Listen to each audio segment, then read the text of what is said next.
The CDC updated their guidelines to include pregnant women as being at risk for developing severe illness due to COVID-19 compared to non-pregnant women. Pregnant women were more likely to be placed in the intensive care unit. They were more likely to be intubated.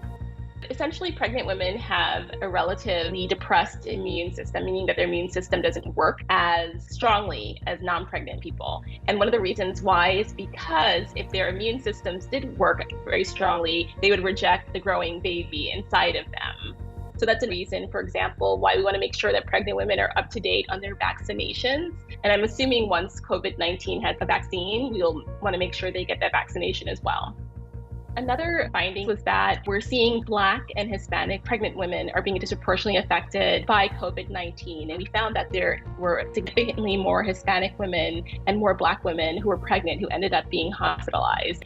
And I think it probably is related to the factors that we're seeing in terms of the more general racial and ethnic disparities. Black and Hispanic communities are more likely to carry a higher chronic disease burden. Black and Hispanic people are more likely to work on the front lines and not necessarily have personal protective equipment, as well as having to use public transportation and more likely to live in overcrowded housing. And so all of those are factors that are more likely to put someone at risk for being infected with COVID-19.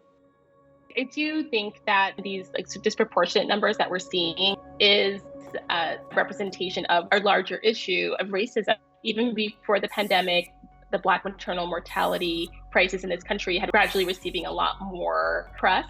And we know that Black women are 3 to 4 times more likely to have complications in and around pregnancy compared to white women. And this is across socioeconomic backgrounds. So this is not necessarily about even just having access to healthcare, right? This is about having access to healthcare environments where Black women are seen and heard.